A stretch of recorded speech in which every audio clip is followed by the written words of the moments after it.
First of all, thank you so much for coming. I know it's Saturday and it's very hard to take time out of your, other things. So again, as you know that we are running a series of mental health training workshops. The main purpose of these workshops is to empower people like you, and same way those things, mental health things should be going to the communities at the grassroots level. So you are representing each and every community, and I would like to say again, thank you so much on behalf of Sina Foundation, Rupani Foundation, and the place where we are sitting today, Oasis Center. And I'll not take too much time. Today, this is our third workshop. In the last two previous workshops, we tried to understand what is the basics of mental health, and then we moved further to understand one of the topics about depression, anxiety, and other things with Dr. Keithan Hondan. Today, the third session is about practicing all those things which we learned, and some other things which we're gonna learn today. Today's facilitator, as you know, are Mahtab Moradi and Dr. Walji. Mahtab Moradi, she's coming from same mental health background with a lot of experience, more than 2 decades of experiences working in mental health and at different areas. And second facilitator is Dr. Hasnain Waji. If you want to say a few words before handing over to Dr. Walji and Mahtab. Yes. Can I hijack this for 2 seconds? Sure. Absolutely. I have a bunch of political events that I have to get to with the election so close, but I want to talk about one thing quickly. A couple of weeks ago, I had a couple come in. I run the felony mental health court in Fort Bend County. Family came in. We were talking about decorating a float for suicide prevention. And the family came in, we didn't know them, and I asked them, "Hi, how are you?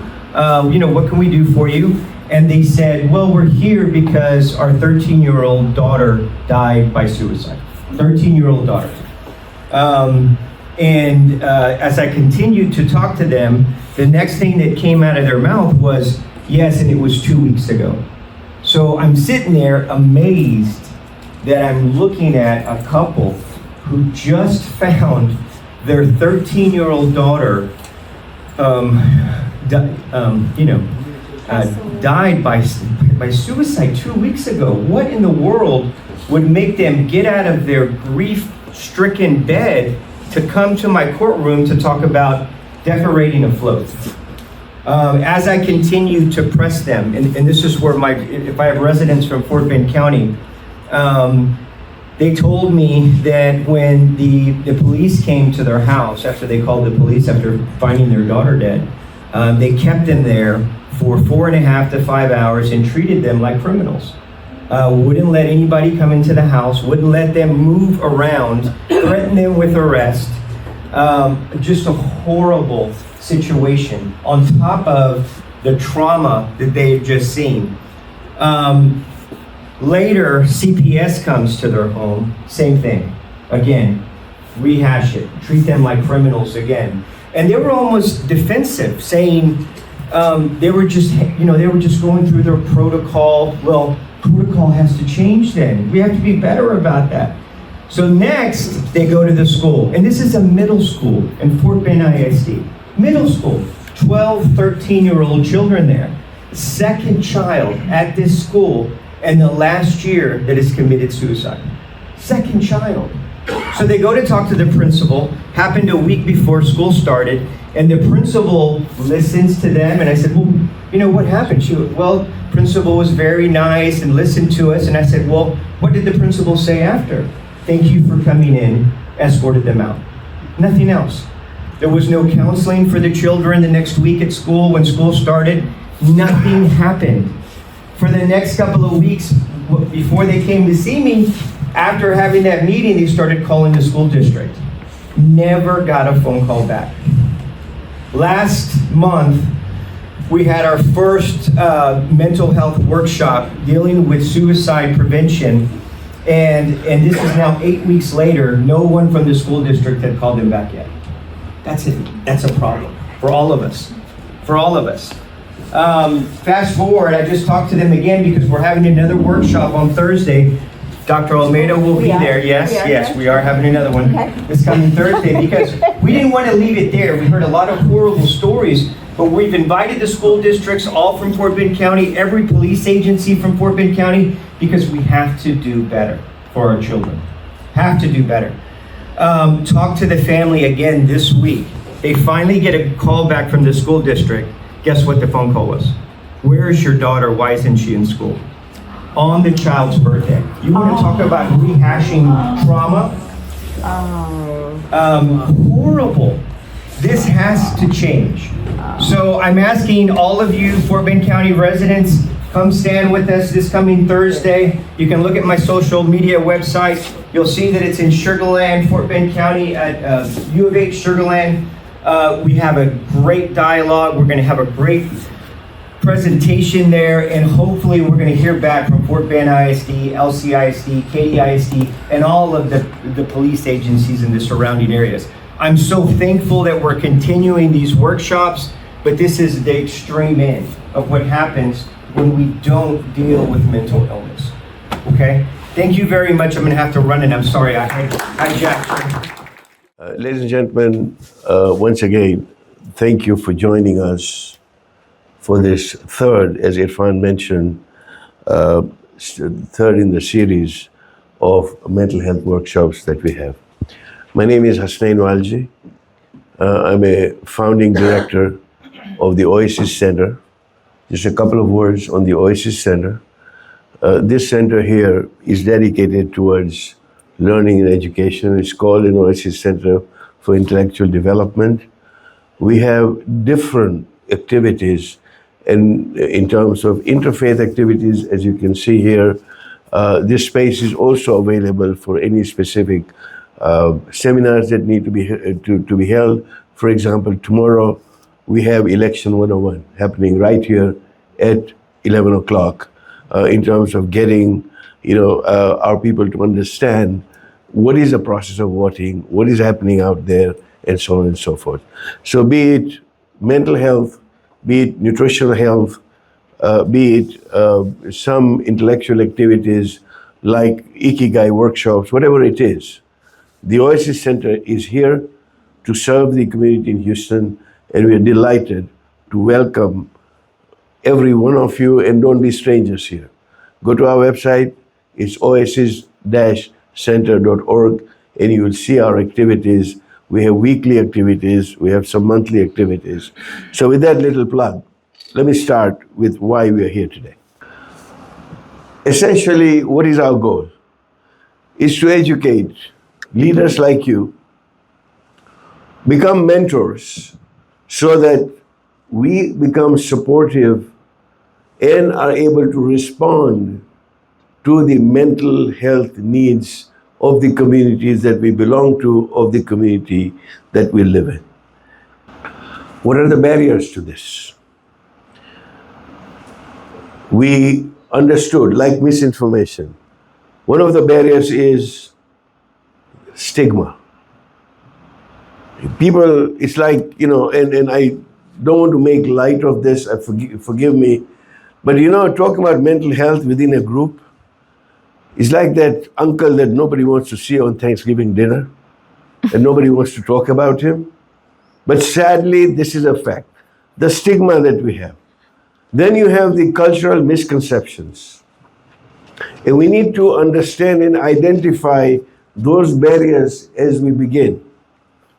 Secondly, what we have is the solutions and the support resources, which is what Ibn Sina Clinic or Ibn Sina Foundation and Oasis Center here have come together to provide you with some of the resources. And of course, our county, Fort Bend County, there are other resources, and there is also a resource guide which has been published by the Ibn Sina Foundation that we'll be sharing with you at the fourth workshop, so that you have those resources so that you're able to access what you need to deliver. The idea of tailoring your message, and this is for any piece of communication, you need to understand the needs of the audience, you need to understand the level of the audience, and then you need to have the right mix. It's like, cooking a great dish with the right ingredients, but you have one wrong spice, then that particular dish gets wasted. And the whole idea is to ensure that we tailor our message to the cultural context. Different, and this is the issue. This is the reason why we looked at these 4 workshops. Because there are a lot of mental health resources available. There are counselors available who are trained within one particular culture. But when they go beyond that culture, they sometimes miss the target because they don't understand the cultural nuances. You are from the community, and you'll understand those nuances much better. The idea of framing mental health as saying there is a balance or nurturing the mind, these are positive words that we use describing the same thing. And when we had the role play the other time, where you don't just sit somebody down across the table, across the desk and say, you have a mental health problem. It just will not fly. And this is what we need to do in terms of using the correct terminology and the conversations that need to be empathetic. The best thing any communicator can do is power of the story. Storytelling. This is time immemorial. A judge gave us a story. He immediately captured our attention by the story that he had. This is where storytelling comes in. So we need to think of those relatable stories from within the community where there are mental health struggles, for example. Number 2, encourage others to also share their stories while we're in the group, and sometimes use case studies as we did in the past, or role plays to make the point. So I will stop at this point, and actually let's demonstrate the art of storytelling. I invite the group here to say, okay, tell us a story that you would use when you're presenting to your community an issue of mental health. Any volunteers? Come on, there are lots of stories that each one of us has. Lots of stories. Okay. About 2 weeks ago, I got a call from a friend of mine in the community who actually has been following these workshops. And there was an incident where their son was kicked out of a very well-known school, and they were just kind of, as a family, they were in a big crisis and they didn't know what to do. So I guess they thought about calling me and to look into it. Basically, I sat down with, when Dr. Walji talks about building your authentic voice, even though I've been doing this for 24 years, I still feel that every story has a unique perspective, and not everything I necessarily know from a previous case or my years of experience is a good match for that particular problem. So I think in this story, it was a Muslim family, and one of the first things I noticed about this 23-year-old was that he was wearing this big silver cross necklace. And then, so I'm like, okay, well, that's going to be an interesting one. I wonder what that is about. So I asked mom and dad to leave and give me my own time with their son. And as I'm trying to gather information, obviously he's very distraught. It was a very bad instance of like substance-induced psychosis, which is when, young people go a little bit overboard, but if you have genetic loading, sometimes cannabis products can actually put you in a full kind of schizophrenic episode, if you want to call it that. And so I would get about 5 minutes out of him, and then he would have a very awkward, not belonging kind of laughter. And then he would remember he has to go brush his teeth. It was a house call, by the way. And then he would come back, and I'm like, okay, when is a good time for me to ask about this big cross as I'm sitting in this house where there's all kinds of Muslim prayers. and so I noticed he was relaxing after he noticed that I was giving him a lot of rope, like, do what you need to do. You forgot to brush your teeth. I'm okay with that. I'll have some tea while you get back. And then he said, everyone thinks I'm crazy. I got kicked out of school. My life will never be the same. And in that moment, I knew he was just going down that elevator, right? And trying to feel really sorry for himself. And we're going to call him Ali. I'm like, Ali, what? Just, I've been just looking at that necklace and it's so shiny. What is that about? And the reason I'm sharing this story, because it kind of ironically connects all the pieces. So he got picked up by the police, and he was going to school in a town where it's very much right wing, and I don't think being a Muslim was very safe to announce out loud. And so he proceeded to tell me that his necklace was a way of him protecting himself. Because if law enforcement would look at him and he looked some kind of way, that he knew that he was going to get a really bad treatment. But if he wore this necklace out, so then I started, I was like, that is really brilliant. And I said, you know what, Ali, from my days in inpatient setting, I remember I would meet some of the most brilliant kids. And we had this kind of statement saying like, yeah, I may be crazy, but I'm not stupid, right? So even in the midst of chaos, in the midst of a psychiatric breakdown, he knew just one simple thing that he could do to maybe increase his chances of feeling safe. And of course, his parents are just like, all like, what do we do? This is our only kid. And how is this ever gonna, impact his life? So I think story, as Dr. Walji mentioned, the storytelling, not only do you have to be a good storyteller and be authentic in your voice, but you also need to get the real story. So it's almost like investigative journalism. And what do these things mean? Why was he obsessed about just the minute I showed up in his house? Why did he remember to do his hygiene? So then now fast forward about 2.5 weeks, I took about 5 pages of notes and tried to give myself cues and how to integrate this into a meaningful experience for the family. Because on the one hand, I'm having to navigate the family's journey through their first family member having that level of a psychiatric issue, the loss and the grieving of their only son, because in their mind, that's all they had, right? That's the one they were banking on. And now he can't remember to brush his teeth, and he may not ever go to that Ivy League school and finish, with 1.5 years left. So all the realities that come with that. And then how are they going to go to the mosque and let the rest of the community know what happened to their son, right? So that the shame, I could literally feel the weight. And I think that in itself, when we thought about putting this initiative together, we thought, who better than the community leaders themselves?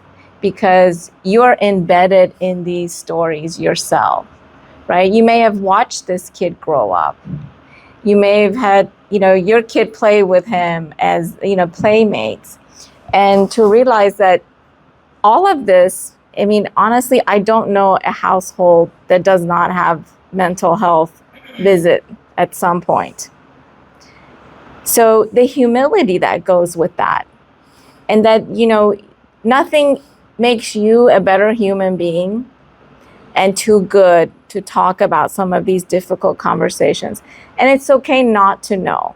So my team knows I don't like to be the front face of anything. So it's a lot this is out of my comfort zone. I love doing the behind the scenes kind of things in mental health.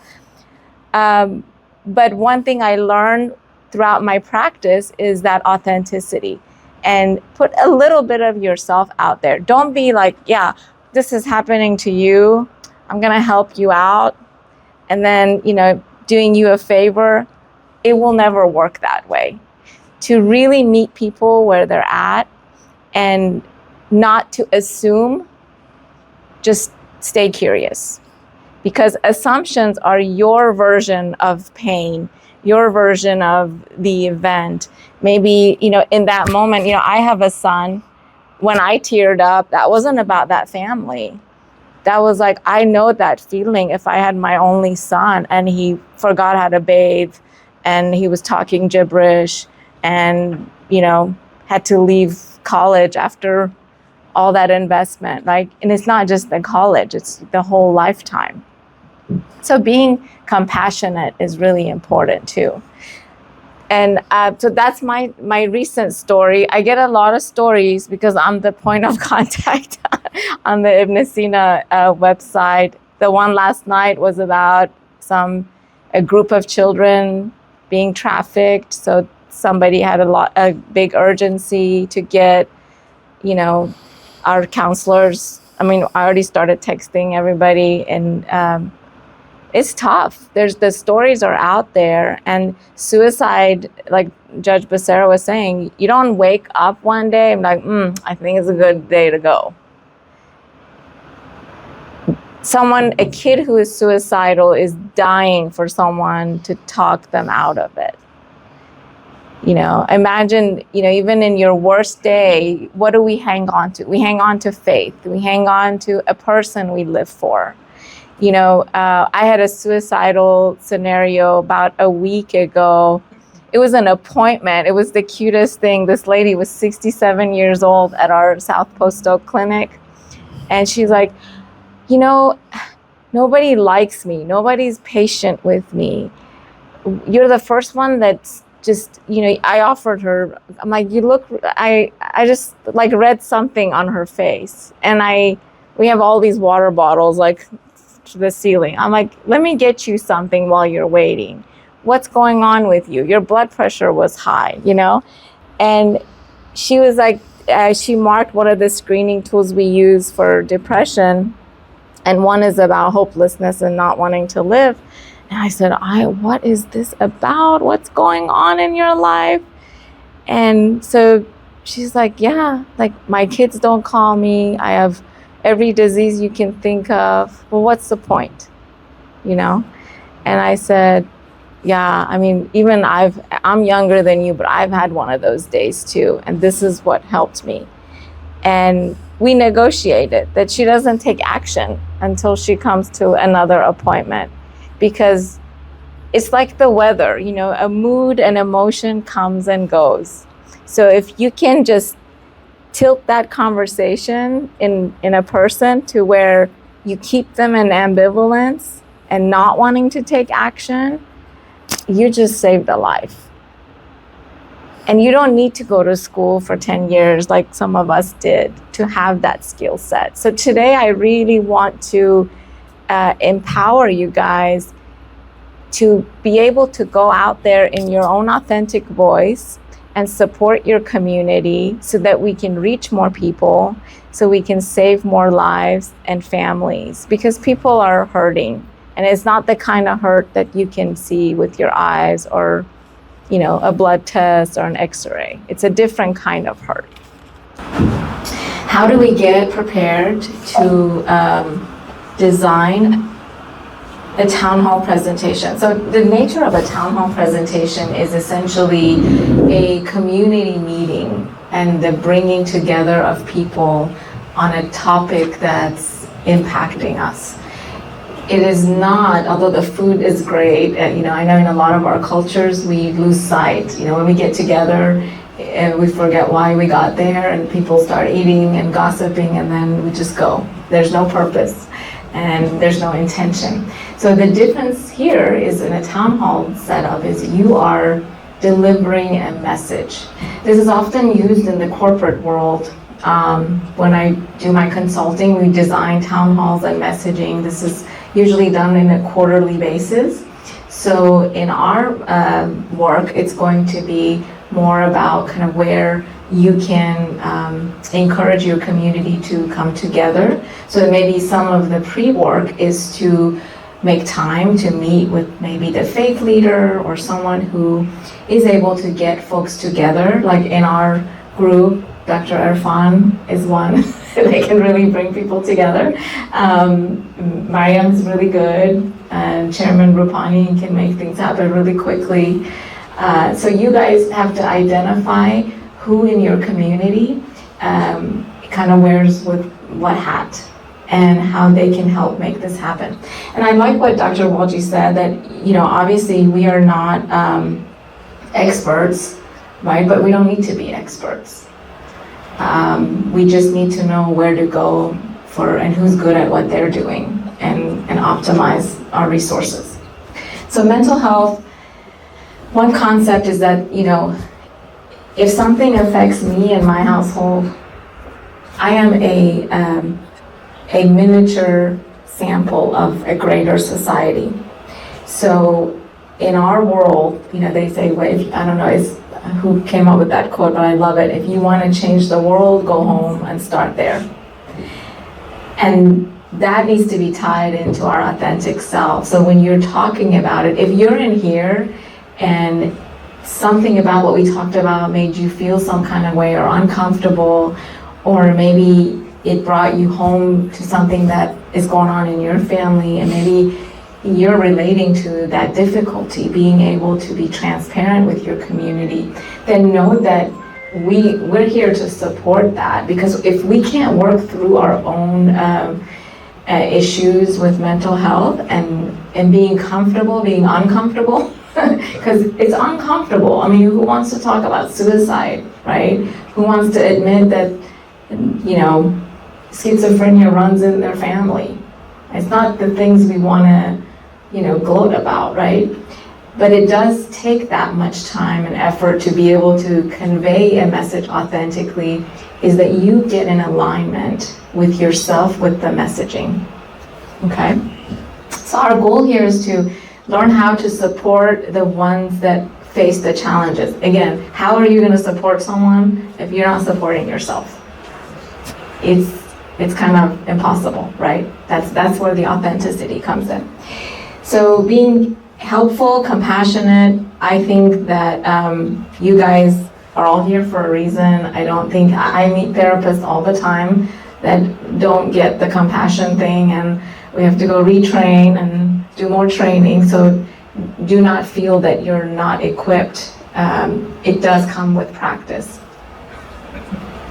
Okay.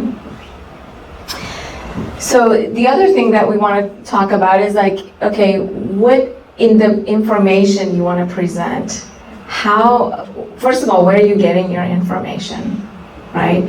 And what are your key talking points?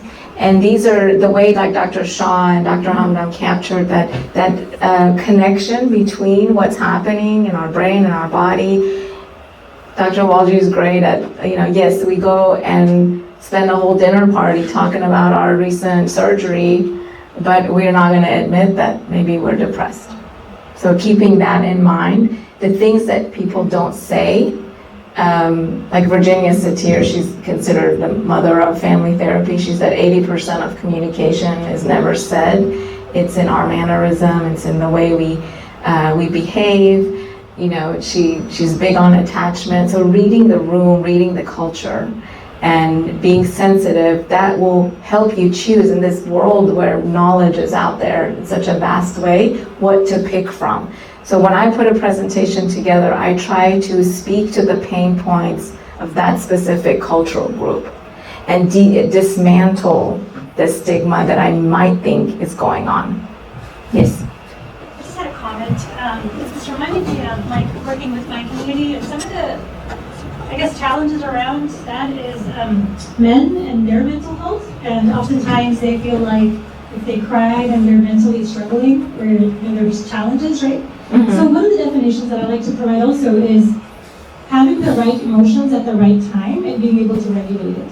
So if there's stress in your life or financial concerns or what have you, and you have cherry eyes or if you lost someone in your life, that is an appropriate emotions experience, right? And so I think the different segments in our community, whether it's adolescents, elderly, or adults, I think some of the nuances become different, just in terms of how you approach it too, and how you define it, explain it, and things like that. So thank you for sharing that. It was really awesome. Like going from knowledge acquisition to actually knowledge application, which is why we're all here. So I love that. That's very important, because you can be, you know, in the Persian culture, we're all about family, right?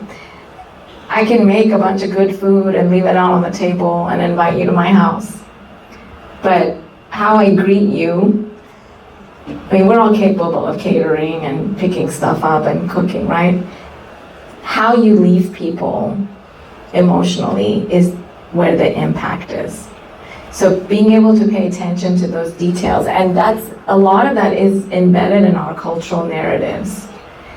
You know, this morning we got here a little bit earlier, and Dr. Walji's like, you and your little spread. I'm like, this is what I know. This is how, you know, my grandmother, every woman that had anything to do with me, even if you come to my office, I'll offer you tea. You know, it's just the thing.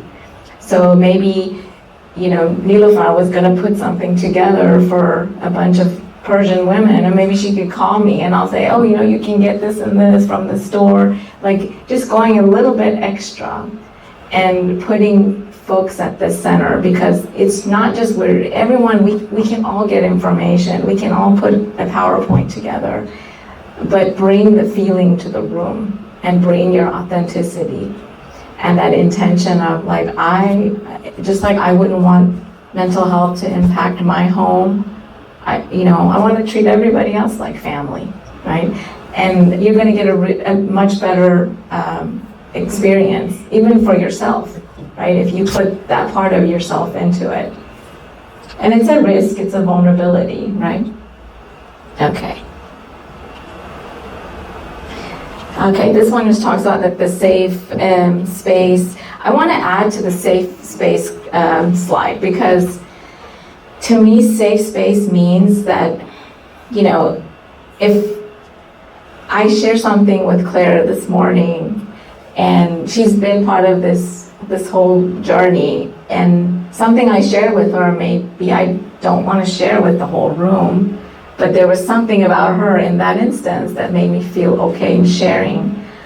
I don't necessarily want that to show up in some, you know, gossip train, right? So bringing the value that in order to share mental health takes a lot of courage, right? It takes a lot of vulnerability, it takes a lot of courage.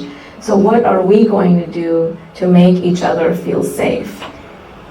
You know, are we going to be the person that walks off and say, oh my gosh, their only son has schizophrenia, they'll never marry him off? That's probably not going to create safety in your community, right? So that's really important. Resisting the urge to offer solutions. People who are in a big struggle in their life, they've Googled plenty, right? I mean, we all anxious people, and now that we have Google, we used to be, we need to go to the library and spend the whole day and get our information. So that's not what they want to hear. What they're asking for is for another human being to recognize their pain. And sometimes, and I use this with my patients all the time, hold space. Hold space for people. To me, that means I'm not going to give you a straight answer. I'm not going to give you like, oh, you need to go do this right now. Well, this happened to my cousin's kid, and he did X, Y, and Z, and you should do the same. And no. You need to just pause and be in that moment and create the energy that people need to bring their guard down. Because a lot of our cultures, we are very nervous people. This is not our homeland, you know. So we're already trying to like keep up a front, and then to be going through something horrible and scary, and we don't know how to navigate our community, that alienates us even more. Like one of the things I told that family with the only son is, you know, I'm happy to come and do more house calls. You give me a list of 2 or 3 aunties and uncles that may be a little bit more receptive, and I'll train them on how to act around your son so that he doesn't become alienated.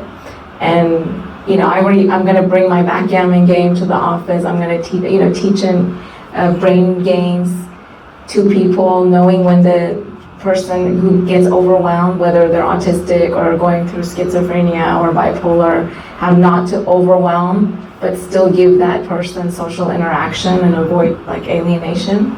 So community is its own healing. Don't judge people, right? That's a big one. So in conclusion, obviously we're gonna have the templates for you. We're gonna have the resource guide. If you give us some advance, we can, you know, Irfan can help coordinate if you need one of us, or you want us to help you get connected to other agencies. Maybe there's this issue of domestic violence going on in your community, and I don't know, half the group is in a legal crisis because of domestic violence. Even though I'm with Ibn Sina, my friends at Daya and Nissa, today I met another group. Like, you know, let's bring the best together. I of course, I'm not a specialist in domestic violence, but a handful of my friends are. So making sure we put emails together, we introduce each other, we make new friends, and maybe they can give you content, maybe they can share, you know, something from their last workshop, and you do the language, you know, translation, or even guide you in putting that together. You're investing in your community at large. This is not about, you know, the Afghans or the Congolese. This is all of us. Collectively, we should be helping each other. Okay? And then today what I want to challenge you is take a piece of this conversation with you in your life. Because what we do with information is very important. The intention that it creates. Everyone has information. Everyone has access to information. Everyone has, most people that I know have an education, but it makes a difference on how we apply it. Go home, take it home, start at home. Talk to your kid about it. You know, when people say, how are you? Be ready for maybe the long answer. And that's a good way to practice mental health. So I'm so grateful for every one of you guys. This has been truly amazing, and so many people have helped make this happen. I especially want to thank Irfan, Dr. Walji. This week was not the easiest for me, but this was very important to me. And this is the state of our world today. There are stories of this everywhere happening as we speak. And hence, all the more reason that we all become those advocates and mentors to see that whatever we can do to help in terms of mental wellness and mental health, and that's what we're here for. As we try and conclude, just to look at the fourth seminar that we will have. That will be a concluding seminar. In the meanwhile, we are truly hoping that like the Kazakhstan town hall was held, if some of you will take it upon yourselves and to hold a seminar so that when we come back next month, God willing, we'll be able to share some more examples of what can be done. Can I ask a question? How many of you feel that you're ready and have the resource to be able to do a town hall within the next 1 month? 1, 2, 3, 4, 5, 6. That's fantastic. So at least we expect to have 6 town halls that would have been done before the next seminar, so we can all come back here, share their experiences, and see what can we do better, what worked, what did not work. Because this is work in progress. And we'd like to see that we achieve those goals that we set out with, to be able to create those mentors and those influencers in the societies where we work. With that said, I'd like to thank the team at Ibn Sina, particularly the leadership of Mr. Rupani, whose vision was to ensure that we have programs of this nature. At the Oasis Center, my co-directors also have been extremely helpful to be able to put these things together jointly with the Ibn Sina Center, and we are blessed. Last but not the least, thank you to all of you, for making the time, and thank you, Mahtab, for being my partner in crime when we're looking at this content. And in the middle of the night, I sent her a PowerPoint presentation and said, Mahtab, can you please correct it? Because I should have done it 2 weeks ago and I did not do it. So this is how it works in the non-profit sector. So thank you for your patience. We appreciate that. With that said, we will conclude today's session. We have some wonderful lunch for you, and we are all here. This conversation doesn't have to end here.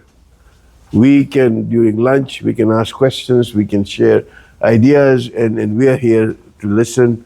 We're all here, so please, any suggestions, pull us aside, and if there is anything that we can do better for the next seminar, feel free to give us that feedback. So let's now give ourselves a loud applause before we break. Thank you.